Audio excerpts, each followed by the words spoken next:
Hello, dear hearts. So, part 2 of this Enlightened Lineages Rise movement, and part 2 of 2, there will be a personal tone, and I think it's good to talk about one's own personal link to Enlightened Lineages, the role that they've served in my own personal journey, just to, again, bring further inspiration for all of you. And yeah, there's a lot of names of realized beings, of beings that have become accomplished, that are worth mentioning, just so you can feel that there's something there, tangible, in terms of evidence, right? But in saying this, someone who was birthed, I was fortunate to be birthed into a life with parents and grandparents who were truth seekers, who really wanted to be surrounded by this sacredness, which is the quest towards awakening, and invited teachers from all different traditions to spend time with us, and had also shared the lineages in our family with them, specifically coming from, the soothsaying, mystical side. But what has been remarkable is the personal journey, in my case, with my own teacher, my main teacher, my lifelong teacher, who knew my family before I was born and has been with me all along, and vice versa. And his name is Tongsajamin Khensa Rinpoche. And he teaches from the Tibetan Buddhistic lineage, but he's not limited to just that. One exceptional thing about him, about Tongsajamin Khensa Rinpoche, is he's always been interested and very good at sharing truth as it is, and has respected the classical Indian wisdom, all the enlightened lineages from ancient India. He's understood it for what it is in Greece. He's understood it for what it is even in places like Latin America, when we look at the Incans, when we look at the Mayans. So it's not limited to just what he inherited through his incredible birth and the responsibility with that. He's indeed, I guess for me, the main source of inspiration, because he has taught me pretty much everything I know, and has encouraged me to learn from all those who were dear to me, family members, elders, and so on. Has literally brought that out of everyone in my family, for it to not be lost, for it to not be diluted or thrown away. So he really was the one who preserved that in my own family. You can imagine in the time of my grandma, it wasn't as easy to do all these more mystical practices, like soothsay through means like coffee cup readings, or even divine in general, or be available in alternative ways to heal people, because in her time and her generation, there was a lot of restrictions. Luckily, in the time of my mother and father, things did free up, and it was much more open to inquire and to reconnect with the possibility of enlightened lineages, and what they all mean to people uniquely, and how to connect and seek out the truth. It was more accepted in society, in simple words. But just because, there was some taboo around it in the time of my grandparents from both sides of the family, it doesn't mean that it wasn't taking place, that the lineages weren't there, the mystical lineages weren't there. They were, and they were being practiced. And in the times of my ancestors too. So thanks to Tongsajamin Khensa Rinpoche, he'd definitely be the main one. There was that preservation, because he deeply cares for, continues to, enlightened lineages, and does so much for the Himalayas and the enlightened lineages there. And he's just literally, he doesn't limit himself to what he's doing from a perspective of a traditional format. He's been a rebel indeed, because he's gone into filmmaking. He's transmitted so much enlightenment through the world of cinema as a means to enlighten people, to provide teachings and, support people, again, on their quest. As you can hear here, with a lot going on, and also my heart very tender, and never finding it easy to talk about something that means so much to me. But, I feel it's necessary to say it, because the teacher-student relationship, when you're dealing with, when you're dealing with a real, authentic, accomplished master who has lineage, who practices what he preaches, there's nothing more sacred than that. And I think, we can all find who our teacher is. We can all seek it out and ask for it and pray for it and wish for it. And we can find who our teacher is. There are many teachers. We can have many teachers. We can have one teacher. It really depends on, again, your unique journey and how you connect, personally, once again, I was blessed to be exposed to not a few dozen, but hundreds of realized masters, of teachers who were walking on this earth from when I was a child, even around the time of my birth and before, who were and have been completely accomplished and have taught the truth. There have been hundreds who I have been exposed to, who I have met, who I have received teachings from various traditions. Again, not limited to one tradition. We had Aboriginal elders. We had amazing shamanic healers coming from America, specifically from Arizona.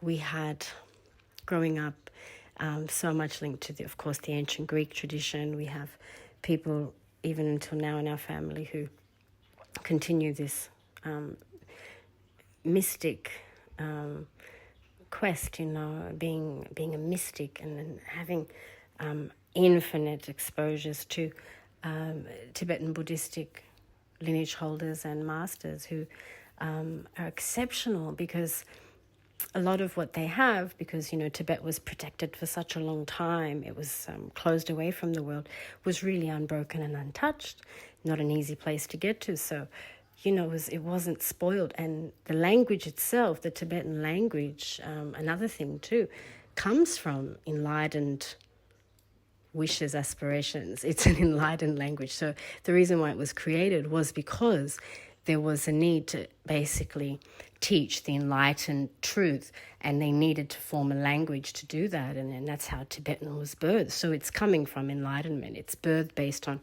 enlightenment and the need to share that wisdom and knowledge. Sanskrit is very similar, which predates the Tibetan language. Again, enlightened language is something worth looking into too, because there are languages that were birthed from enlightened intent, and that's an exceptional thing, because you're linking to something very pure. So Tibetan has that 100%. Sanskrit, original Sanskrit, definitely.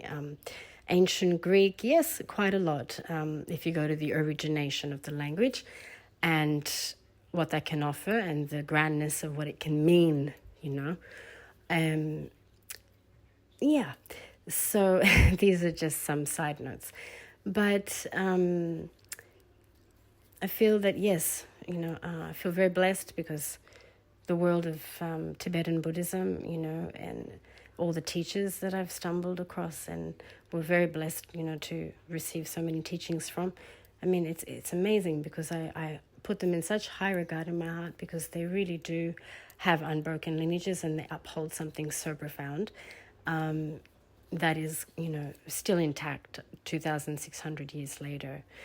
And the main principle is about loving kindness. It's really about the heart and kindness, compassion, one of the main core kind of points there. And it's a beautiful thing. It's a beautiful thing when that's practiced correctly. But there's so much more.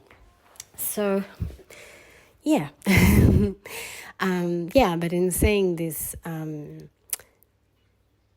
yes, to have someone like Zonso Jamin Kensur Rinpoche be my lifelong teacher, to preserve and protect everything that was in my own lineage, to inspire it to be what it is, to encourage me towards doing everything that is TarotbyTashi, to definitely do all the work that I'm doing that comes from that mystical divinatory side, because I have a lineage, and that is, of course, something that has been easily lost in times gone by. You know, if we look at history, you know, so many people that had such an ability to work with the authenticity in their own lineages, whether it be medicine, women, men, whether it be the different types of shamanic work that can be done and healing that can be done, whether it be, you know, the real practices of astrology, which are very vast.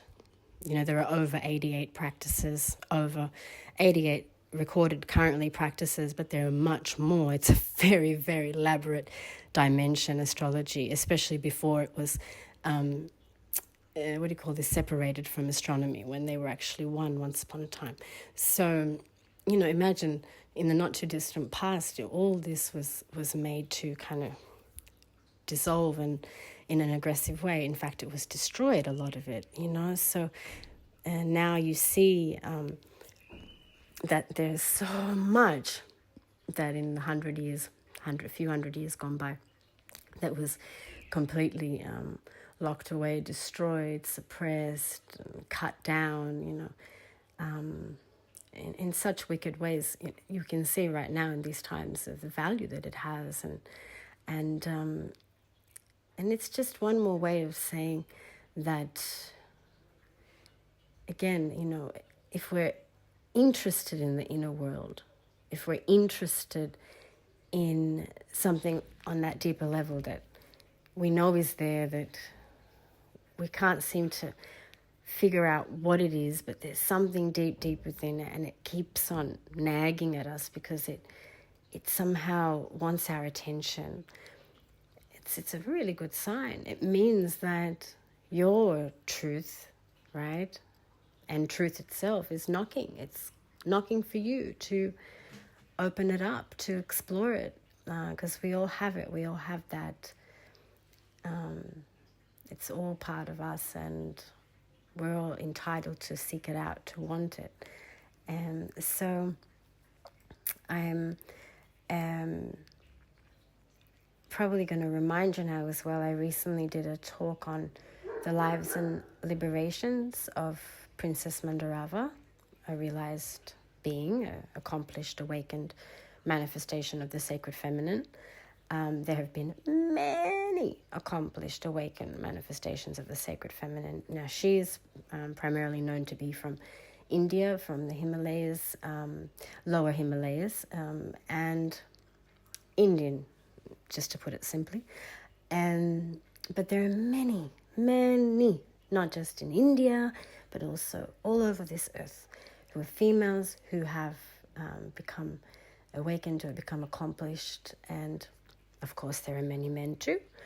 But I'm reminding you of that in case you want to hear what I had said. You can find that on YouTube as well. And her consort, one of her consorts, I guess, the main consort was Padmasambhava, also known as Guru Rinpoche, who was born in modern day somewhere around Pakistan, Afghanistan, and was a great sage as well, very accomplished, incredible. I mean, there's so much respect all throughout the Himalayas in his direction, but this Padmasambhava, Guru Rinpoche, from around the 8th century, was accomplished and has actually been everywhere on this earth.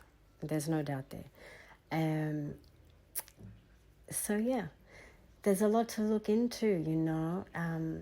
Perhaps in my part 1, I didn't talk about the Middle East and, you know, whether or not there have been liberated, accomplished, awakened beings in the Middle East. Yes, there have been.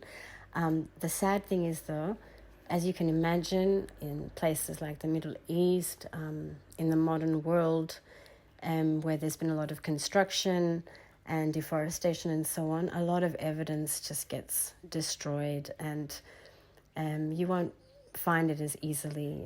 But yes, there has been also, of course, enlightened lineages very established in the Middle East.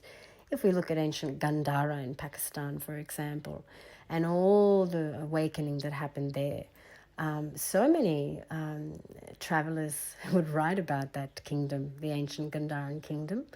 There was a lot of Greco-Buddhistic rulership there too, so Greek entities that came to that part of the world because they wanted to be in the region of Gandhara and study with great sages and also share their philosophies and wisdom. And when we say Greco-Buddhistic, we're talking about Buddhistic being something that means awakened, awakening, or the awakened ones. So, the Greeks going towards that and towards that path, basically. And, for example, there was a great king, Indo-Greek king called King Melinda or Menander, and I'm fascinated about him. And he had a discussion with a sage called Nagasena, and this was around there, and he was a king, but through that discussion, it made him renounce his throne and take on the path of a ascetic and really look for the truth. And he accomplished the truth. He had many follow him, and his death was highly regarded. They built many stupas in his honor and put his relics in those as places of veneration and worship, because he had accomplished awakening. So, wherever they could preserve a bit of him, you would receive blessings from that. And there are many examples. We can even look at some more if we're looking about the time of the Incans, and their worship towards divinities such as Inti. Now, you'll only find fragments, but before they were wiped out and taken down, just through the fragments you find when you go to the museum, when you see bits of work on what it meant to be an Incan and to venerate and worship something such as Inti, you will understand the immense amount of truth there, because there was such a, understanding of what we know now as enlightenment, but in a way that also was communing with that very much as an available source that everyone had access to, because there was belief in it, because there was an accomplishment, there was so much that was already very much intact. But it has happened, and it has happened on several accounts. Enlightened communities, enlightened lineages in their whole have been wiped out. They've been taken down. Information has been hidden away, taken from us. We have to be fair and say, before what we know as Christianity, Catholicism, and so many of these Abrahamic faiths, before that there was a veneration to different divinities that would represent different aspects of nature, and we could call it some degree of paganism, right? And there was a communion with that, and people would call out to certain divinities that they had a connection with, and there would be definitely things like cults. There were mystery schools. There were so many, different dimensions and degrees of ways to work with what was taking place pre, the Abrahamic faiths and times. Now, about whether or not they were enlightened lineages there, yes or no, this is not a subject to discuss, because again, we've got to go back to evidence of what was actually realized, what was awakened, and where the truth was told as a teaching, versus the self being interested in gaining something and preserving the notion of self instead of being free of it. So it'd be a big debate, but this is why philosophy is so valuable, because it would refute the self, and you could see it in many places in ancient Europe, how it was doing that, right? But there have been enlightened traditions as well in amidst what was happening pre-Abrahamic faiths. Definitely there have been. It's just much more harder to gather that, all of it, to be very clear of what was and what wasn't, considering so much has been destroyed, and it's a very difficult,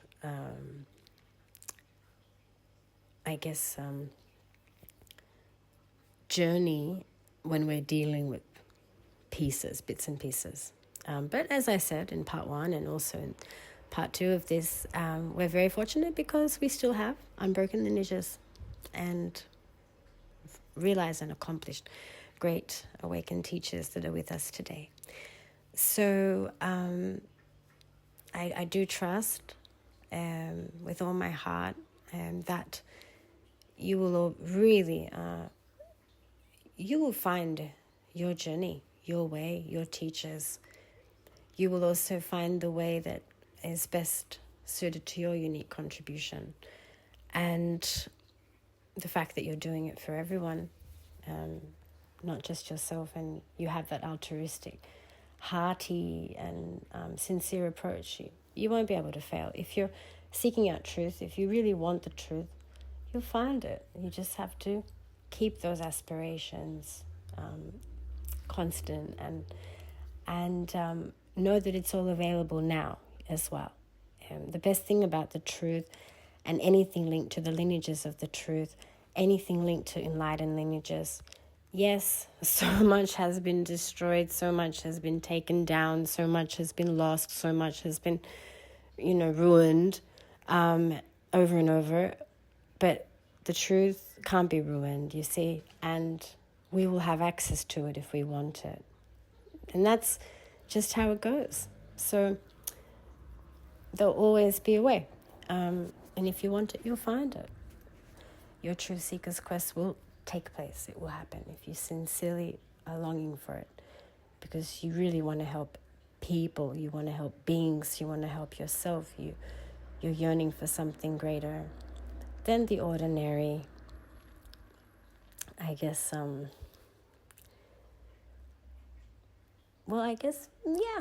or the ordinary is one way of putting it, but another way of putting it is, like I said a bit earlier, if you feel there's something deeper in there calling out to you, wanting your attention, and it's persisting and it's nagging at you and it's knocking away, that's your right to explore and go a little deeper and see what's happening in there. And we all have it. We all have that authenticity. And we all are entitled to reach for it and find it again and be completely one with it. So yes, thank you. I look forward to, continue to share whatever may happen over here on my journey with the tours I do and the places I go and the people I meet. But honestly, I feel that these 2 parts of what I've shared should be more than enough, because it's just going to naturally bring you a means, and that's all we need, right? Thank you.